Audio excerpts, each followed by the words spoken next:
Terima kasih Anda masih bersama kami dalam Breaking News Kompas TV. Saudara, hari ini DPR RI akan mensahkan Undang-Undang Pilkada yang sebelumnya, saudara, semalam ada 8 fraksi di DPR sudah menyetujui adanya revisi Undang-Undang Pilkada. Dan semalam, saudara, di Depok, Jawa Barat, mahasiswa Universitas Indonesia menggelar aksi keprihatinan di wilayah kampus dengan menutup Tugu Makara yang menjadi lambang Universitas Indonesia dengan spanduk berwarna biru bergambar lambang Garuda dengan kalimat peringatan darurat.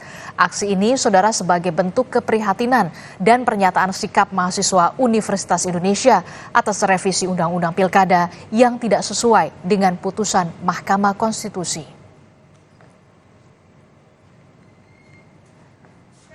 Hidup rakyat Indonesia! Sementara itu, saudara, sedikitnya ada 67 guru besar UI yang tergabung dalam Dewan Guru Besar UI merilis pernyataan tertulis atas sikap DPR dan pemerintah terhadap putusan MK nomor 60 dan 70 tentang syarat ambang batas pencalonan kepala daerah. Dan melalui rilis ini, Dewan Guru Besar UI menyampaikan keprihatinan dan kecemasan dan mengimbau semua lembaga negara untuk menghentikan revisi Undang-Undang Pilkada. Kedua, bertindak arif, adil, dan bijaksana dengan menjunjung nilai-nilai kenegarawanan. Dan yang ketiga, meminta KPU segera melaksanakan putusan MK nomor 60 dan 70 tahun 2024 demi terwujudnya kedaulatan rakyat berdasarkan Pancasila.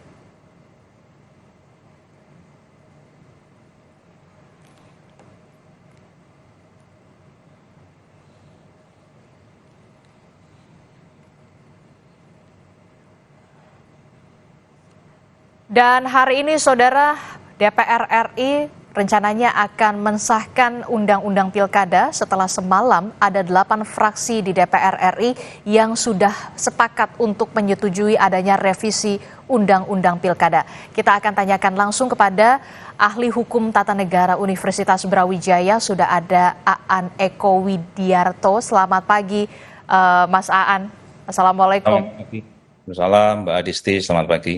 Iya, ini bisa dikatakan di pagi hari ini cukup genting sekali setelah semalam ada 8 fraksi, kalau tidak salah, yang menyetujui dan juga sepakat adanya revisi Undang-Undang Pilkada ini disahkan di DPR dalam rapat paripurna.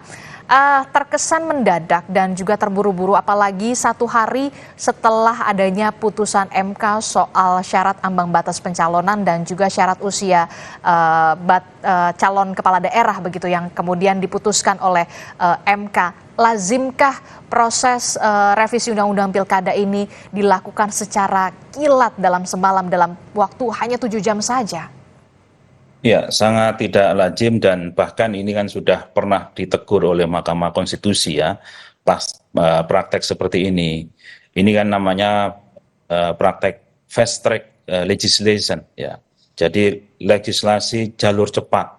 Dan itu menurut Mahkamah bertentangan dengan Undang-Undang Dasar. Itu inkonstitusional. Makanya dalam putusan Mahkamah sebelumnya itu dinyatakan oleh Mahkamah pembentukan peraturan perundang-undangan khususnya undang-undang ini harus meaningful participation, harus mengandung partisipasi bermakna gitu.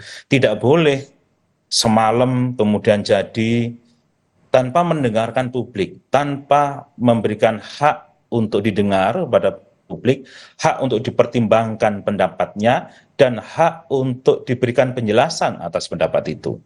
Nah, ini sebenarnya sudah ditegur oleh Mahkamah Konstitusi. Dan bila ini dilakukan, ya saya khawatir nanti, ya bukan khawatir sebenarnya sih ya, harapan saya justru Mahkamah menegakkan putusan Mahkamah soal meaningful participation, partisipasi masyarakat yang bermakna itu dalam pengujian formil. Nanti kalau itu diterapkan oleh Mahkamah, maka undang-undang ini secara formil bisa dinyatakan bertentangan dengan Undang-Undang Dasar, sehingga satu undang-undang yang baru ini nanti perubahannya akan tidak berlaku. Nah, inilah konsekuensi dalam negara hukum yang seharusnya sudah dipikirkan oleh para pembentuk undang-undang, khususnya di sini adalah Balik dan DPR RI. Oke, jadi ketika nanti ini bisa akhirnya disahkan, berarti itu artinya karena tidak mendengar aspirasi dari publik pada saat revisi Undang-Undang Pilkada ini bisa dibatalkan atau tidak berlaku begitu menurut Anda kalau dari Mahkamah Konstitusi? Ya, ya, memang itulah hukumnya begitu ya. Jadi Mahkamah Konstitusi itu dalam pengujian undang-undang ini punya dua wewenang. Satu menguji dari sisi formilnya, yang kedua menguji dari sisi materialnya. Kalau pengujian secara formal itu menguji prosesnya.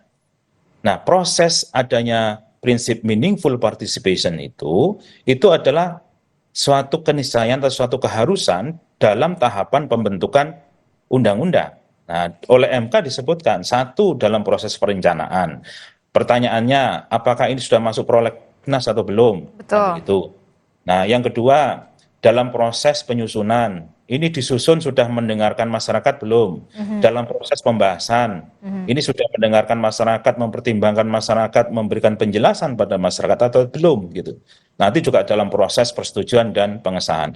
Nah, itu semua terakumulasi dalam sebuah proses namanya pengujian formil. Nah, kalau pengujian formil ini nggak lolos oleh mahkamah dinyatakan, oh ini tidak ada meaningful participation. Banyak sekali tahapan-tahapan yang Yang dilewati. dilewati begitu. Ya sudah, mahkamah akan menyatakan pembentukannya bertentangan dengan Undang-Undang Dasar. Oke, Mahkamah Konstitusi bisa menyatakan ini bertentangan dengan Undang-Undang Dasar jika memang undang-undang ini sudah disahkan dan diuji materikan, atau seperti apa? Ya, tentunya prinsipnya hakim itu pasif, sehingga harus ada yang memohon. Oke. Nah, jadi dengan permohonan itu nanti akan diadili oleh Mahkamah Konstitusi melalui pengujian undang-undang.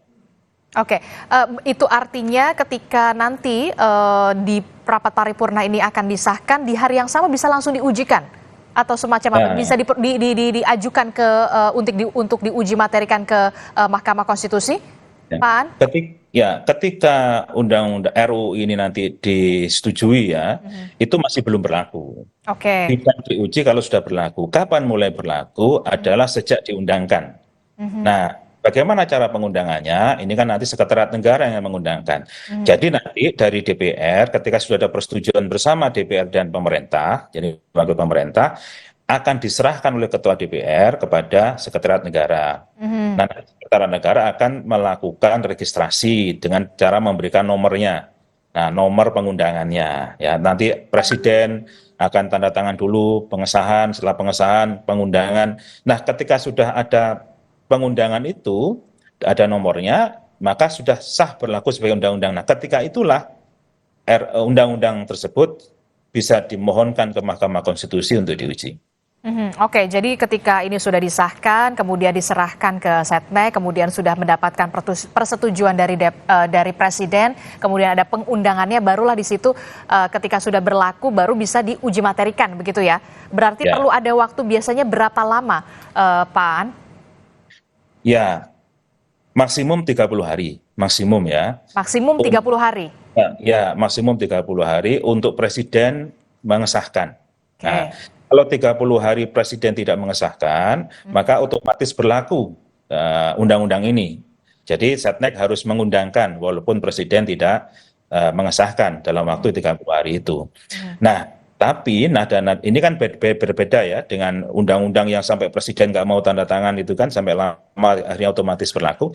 Ini kan kayaknya dengan naga-naganya atau dengan indikasi bahwasanya dalam semalam jadi begitu. Nah, ini ya Presiden pun akan cepat sepertinya begitu, cepat untuk mengundangkan. Oke, jadi Anda melihat bahwa nanti proses kilat juga akan terjadi pada saat Presiden akan menandatangani begitu ya, supaya cepat untuk bisa diberlakukan undang-undangnya begitu ya.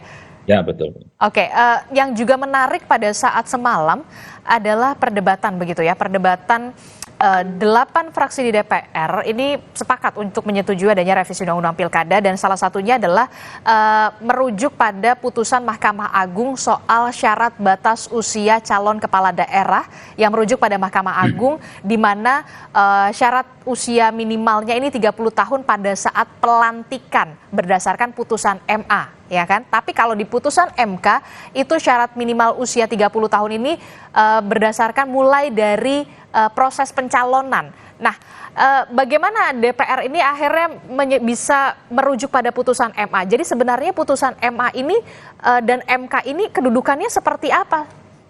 Ya, kita dudukkan begini. Di dalam pengujian baik itu oleh MK maupun oleh MA itu ada namanya objektum litis ya. Objektum litis ada objek yang diuji, ya, yang menjadi pokok kasusnya. Kalau Mahkamah Agung, objektum litisnya adalah PKPU dalam perkara ini, yaitu penetapan Komisi Pemilihan Umum kan gitu kan, yang waktu itu diajukan karena di sana diatur dalam PKPU itu bahwa usia itu sejak penetapan. Penentuan usia sejak penetapan itu diuji, kemudian oleh Mahkamah Agung ditafsirkan bukan sejak penetapan tapi sejak pelantikan kan gitu. Nah, jadi objektum litisnya adalah PKPU sebenarnya. Jadi putusan Mahkamah Agung itu tanda kutip mengubah PKPU, norma PKPU. Nah, sementara MK ini tidak menguji PKPU, MK ini menguji undang-undang. Nah, undang-undang yang tadi sudah disebutkan Mbak Aris bahwasanya bunyinya adalah di dalam undang-undang tidak disebutkan. Nah, sejak kapan kan begitu. Betul. Nah, tidak disebutkan sejak kapan oleh Mahkamah itu ditafsirkan adalah sesuai dengan penafsiran historis, sesuai dengan penafsiran sosiologis bahwa beberapa kali pilkada sebelumnya yaitu sejak penetapan calon. Kan begitu aja. Sehingga kata Mahkamah itu nyoto welo-welo gitu ya, atau dalam bahasa Padangnya matahari. Nah itu kan ya ada mataharinya itu. Nah, inilah yang kemudian saya memandang bahwasanya karena objektum litisnya ini lebih tinggi undang-undang daripada PKPU, maka kalau DPR mau menjadikan norma dalam putusan itu sebagai norma peraturan, seharusnya DPR itu mengambil dari penafsiran terhadap undang-undang. Dan itu diujikannya dari MK, bukan dari MA. Nah, bukan dari MA gitu. Jadi saya tidak melihat persoalan ini lebih tinggi mana MA dengan MK, tidak. Tapi persoalannya apa sih yang dipersoalkan? Kan begitu aja sekarang objektifnya gitu ya. Jadi saya tegaskan kembali sebenarnya kalau MA ini adalah soal peraturan KPU-nya, soal syarat batas usia ini. Kemudian MK ini mengubah ini dari putusan dari undang-undang begitu ya. Yang seharusnya DPR ini merujuknya lebih ke undang-undang yang diputuskan oleh MK begitu ya, bukan dari MA yang merujuknya pada PKPU. Betul ya. Nah jika ini sudah dilakukan karena rujukannya adalah MA, apa yang bisa dilakukan oleh masyarakat ataupun civitas untuk bisa kemudian bergerak kalau memang di sini memang ada dalam tanda kutip proses yang tidak seharusnya gitu? Ya, pertama saya memahami bahwa yang dilakukan oleh masyarakat, yang dilakukan oleh civitas akademika, itu dalam perspektif ingin menegakkan prinsip negara hukum, ingin menegakkan prinsip Rechtsstaat, bukan persoalan siapa yang mau jadi nanti sebagai kepala daerah, siapa nanti yang mau jadi, kan bukan persoalan itu sebenarnya. Bukan. Ya, persoalannya adalah ada prinsip negara hukum. Dalam suatu negara hukum itu berlaku azas res judicata pro veritate habetur. Apa itu? Bahwa putusan hakim itu harus dianggap benar dan harus dilaksanakan. Nah, putusan hakim ini merujuk pada objektum litisnya tadi yang harusnya dilaksanakan sebagai putusan terhadap undang-undang, maka kan yang harus dilaksanakan oleh pembentuk undang-undang adalah putusan MK terhadap undang-undang tadi, bukan putusan MA terhadap PKPU, kan begitu. Sehingga dalam Undang-Undang 12 2011 di sana ada istilah namanya kumulatif terbuka, yaitu tindak lanjut oleh pembentuk undang-undang atas putusan Mahkamah Konstitusi, bukan atas putusan Mahkamah Agung. Nah, tidak adanya penghormatan terhadap putusan hakim ini, yakni dalam hal ini adalah hakim MK, karena memang objektum litisnya terkait dengan hakim MK, inilah yang dipersoalkan oleh masyarakat. Sudah kemarin diputus oleh MK, kok hari berikutnya DPR memutus atau membuat undang-undang yang isinya berlawanan atau bertentangan dengan putusan Mahkamah Konstitusi. Inilah yang membuat publik menjadi gundah. Kalau begini kan nanti semuanya bisa diobrak-abrik begitu loh. Nggak ada tatanan keajekan negara hukum itu. Dan inilah yang kemudian menjadi kebingungan dari masyarakat begitu saat ini sampai akhirnya ada gelombang massa untuk menolak revisi Undang-Undang Pilkada. Kami akan ajak Anda dan juga Pak Aan, pemirsa Kompas TV untuk ke gedung DPR RI untuk melihat bagaimana situasi terkini rapat paripurna yang akan diselenggarakan di pagi hari ini dengan agenda mensahkan undang-undang pilkada yang semalam sudah disepakati. Ada 8 fraksi di DPR yang menyetujui untuk adanya revisi undang-undang pilkada, sementara hanya 1 fraksi saudara di DPR RI, yakni fraksi PDI Perjuangan, yang menyatakan tidak sependapat terhadap revisi undang-undang pilkada dan akan menyampaikan nota keberatan dalam rapat paripurna yang digelar hari ini. Dan inilah gambar visual situasi terkini di dalam gedung DPR RI, terutama di ruang rapat paripurna, di mana sudah ada hadir pimpinan DPR, Sufmi Dasko Ahmad, kemudian juga ada Ludwig Paulus, kemudian juga ada Rahmat Gobel, tapi kami belum melihat adanya Puan Maharani yang seperti kita tahu, saudara, ketika ada rapat paripurna untuk mensahkan undang-undang ini biasanya harus ada posisi Puan Maharani yang juga biasanya memimpin rapat begitu, saudara. Tapi kita masih akan lihat nanti perkembangannya. Sementara di luar gedung DPR RI, pengamanan masih terus disiagakan dari personil Polri untuk mengamankan, karena rencananya, saudara, juga akan ada aksi massa yang akan digelar di depan gedung DPR RI untuk menolak adanya revisi undang-undang pilkada.